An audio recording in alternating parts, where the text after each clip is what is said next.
Malapit na naman ang Valentine's Day na selebrasyon ng mga Katoliko. Magsasabi naman ang mga sulpot protestante na galing sa pagano daw.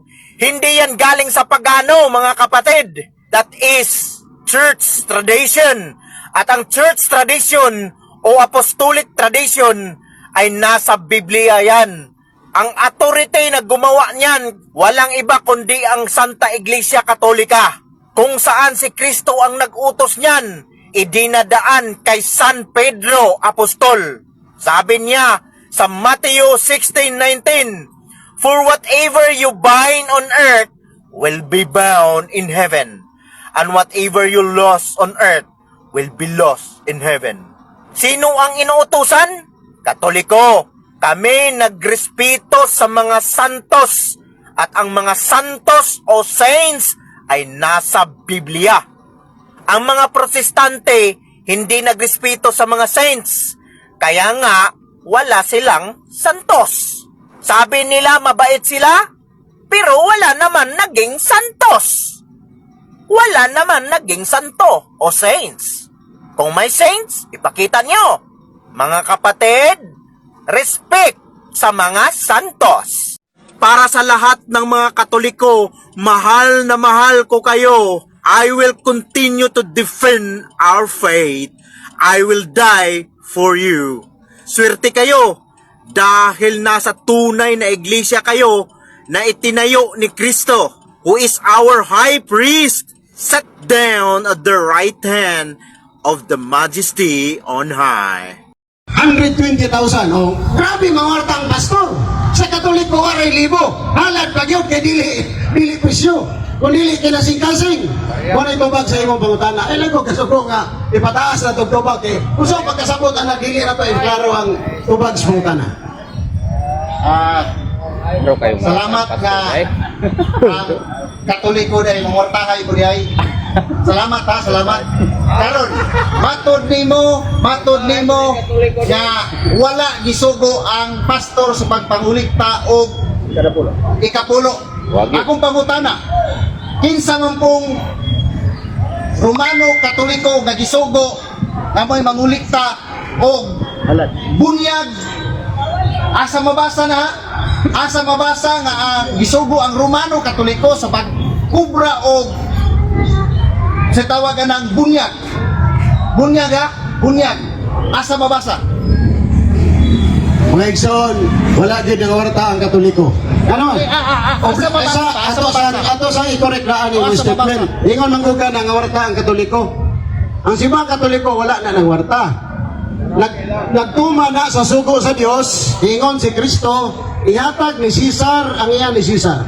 That's why we pay taxes to government, because God, ang Diyos nagsugo na to nga mahimutang empleyado sa kalibutan o sa gobyerno sa kalibutan mubayad at buwis. Ingon si Jesus, ihatag po sa Diyos ang halad para sa Diyos. Di San Pablo nga pare, ingon nga ang halad kinahanglan kinasing-kasing. Walay presyo sama sa protestante nga balik-balikon ng 10% o pangadlok nga wa naman nagisugo sa bagong-tugon. Una mga ison, unya, kanang halad sa mga sakramento, unya, kumpirma kasal. Ako nag-compute, waray sa kalibo ang imong lifetime. O being a Catholic, ang imong contribution sa simbahan. Samantalang sa ilaha, sa dili Katoliko, pero tinuya sila mga membro ng autot. Ganoon. Yun ang nagka 10%. Unya, gross pag yun, dili pag yun nit. Mauna ang ilad-ilad sa mga dili Katoliko.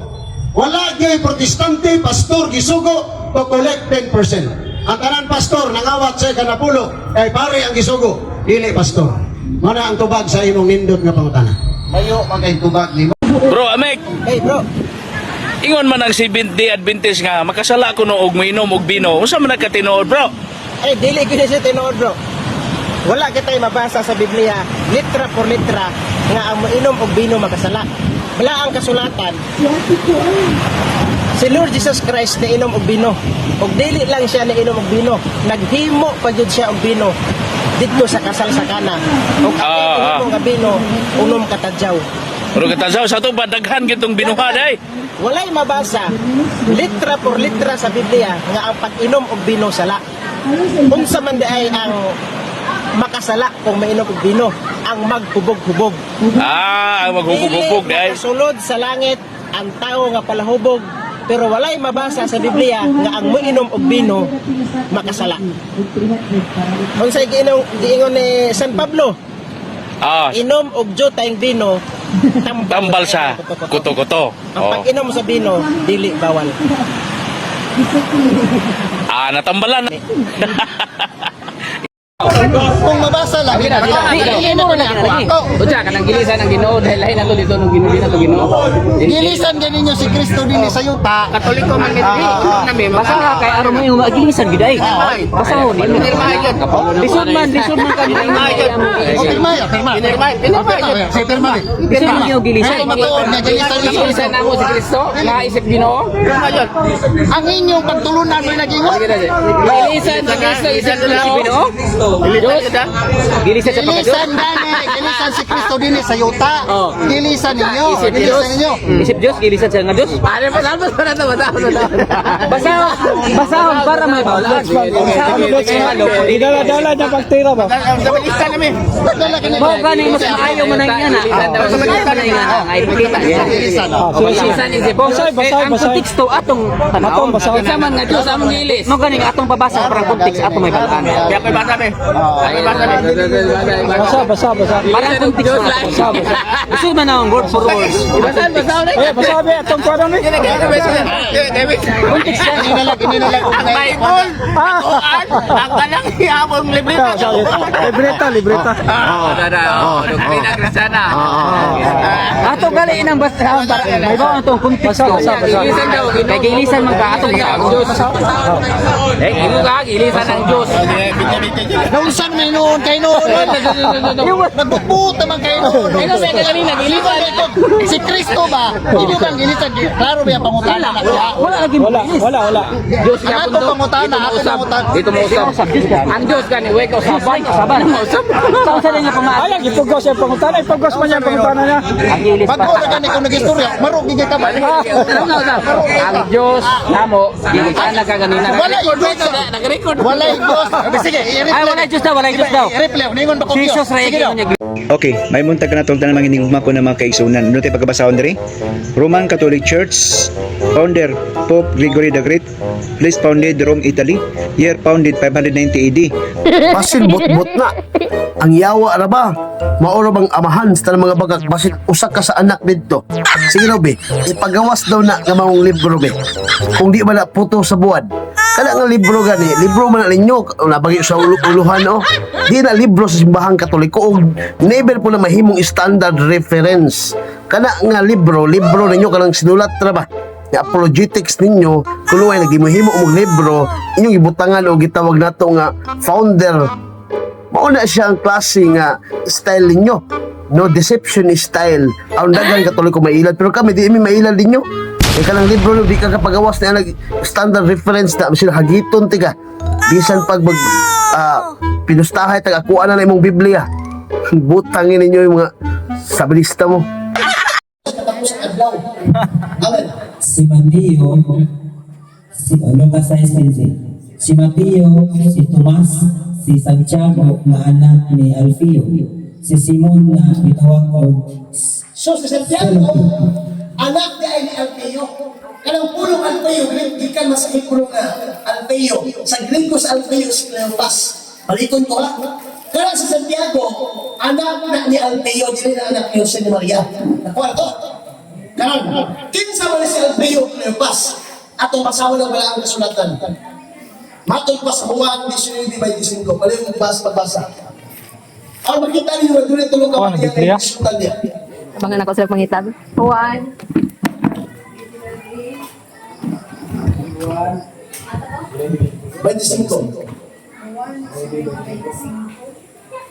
Naman nung kadiya nga. Ngit-ngit. Juan 19:25. Doon sa cross ni Jesus nagbarog ang iyang inahan sa ang igsoong babae. Doon sa krus ni Jesus, nagbarog ang iyang inahan. Isa ito inahan ni Jesus? Si Maria. Kadua. Ug ang igsoong babae nga iyang inahan na si Maria, asawa ni Cleopas. O igsoon siyang inahan. Maria, asawa ni Cleopas. O si Maria Magdalena. Di na pa yung nagunggan. Tulo. Ang tanda, kinsa to nga Maria, ang inahan ni Santiago. Si Maria na asawa ni Jose o si Maria na asawa ni Cleopas. So maunang hospital niya. Kinahanglan dito di basa-basa ng Biblia. Saktun ko na itong atong kisa ilang nila gamitin. Katuloy ko. Kaya katuloy ko sa musimba. Tinoon musimba ng Krista kaya maghingkay ang parang ang kapilya. Dapat nila. Una, Kolosas 2:8, pagbantay ka mo sa lipat-lipat na pagtulunan, ginawa sa mga tao wala nagatuis sa pulong sa Ginoo. Pagbantay mo, ano na yan? Ang atakiyon sa mga katoliko na, dili ba yung magpagustagin sa balista sa iglesia, ay magdebate man sila. Kayong saksi, hindi po yung wallet sa Pentecostal, kaya magdebate man sila. Amen. Kinsa lang, may gustagihan? Katoliko. Kaling katoliko, mayayawa naman eh. Ano? Ang pabantay na kanunay. So muna si Santa Maria, kung sa may takong pinili sa Santa Maria sa atong mga Kristiyano. Kamantay ka? Sa pagtuloy na sa simbahan katoliko, without Mama Mary, you cannot receive the salvation. Nga naman, kung sa dakong tuyok mo, kasi Santa Maria, dako maglabot sa pagkaluwasan. Siya'y, Kasi bro, di ba niya? Sa atong doktrina sa katoliko, si Santa Maria dili man luluwas. Balikon ko ha? Si Santa Maria dili man luluwas, pero instrumento sa kaluwasan. Nakuha ito? Ngayon naman diay, unsa may natampo ni Santa Maria sa kaluwasan. Balikon ko. Ang kaluwasan, matun pa sa Isaiah 53:6, sama pag-adto, sama kita na sa laag ng karnero, wala ang subay sa satong dalan, apan siya ang ginagdakan sa itong kasalanan. Subot pasabot ang Bisaya na si Kristo pinahanggang dagdakan sa itong masala. Kung saan lang si Kristo, matun pa sa Hebreo 9:22, kung wala yung pagpaaga sa lupo, wala yung kapasahiluan sa sala. Kung saan lang? Kung wala yung pagpaaga sa lupo, wala yung kapasahiluan. Subot pasabot kinahanglan ng Kristo, nagikan sa langit, mupahagas sa iyang dugo, inalisan sa krus, aron tawaluwas. Walang giingon sa Juan 1:29, Angelos piquitones pecata mundi. Lantawan yung kordero sa Diyos, kaya huwag kang sasala sa kalibutan, kaya masulod ka sa kapilya. Di ba si Kristo nagbitay sa krus? Nakita ni mga kordero sa Diyos, naghuwag kang sasala sa kalibutan. Pauta na! Ang first generation ni Kristo, huwag ka may lawas, huwag ka may dugo. Juan 4:24, ang Diyos Espiritu. Kung saan Diyos? Espiritu. Lucas 24:39, kining Espiritu, walay bukog, walay unod, walay tubo. Kung saan Espiritu? Walay unod, walay bukog, walay yugo. Now, pauta na, paano sa malansan si Kristo, na Espiritu man si Kristo? Kung saan na ito pagluwas niya, may mapaula na yung sa Cruz Calvario. Kaya di man malansan ang Espiritu. Kaya ang first generation ni Kristo sa man. Ang first generation niya, Juan 1:1, sa sinugdanan ang pulong kauban sa Diyos o ang pulong Diyos. Kita mo na sa verbong inspiratum. Nabuot pasumot si Kristo sa first generation, pulong siya. Di makita, di mahikap Espiritu. Amen. Una, sa Juan 1:14, o ang pulong na himong tao o bipuyo uban ka na to. The Word become flesh and dwelt among us. Ang pagutanan ano? Gikan sa pulong verbong inspiratum na himong verbong incarnatum. Nag-incarnate, nikuha o lawas o dugo o ulod. Ano lang makulpil ang kasulatan. Amen. Pagutanan. Asa man nikuha si Kristo punod o dugo. Ha? Ay, kung ina sa simusuligan. May kuha si Pulong Dugo, nagto siyang inahan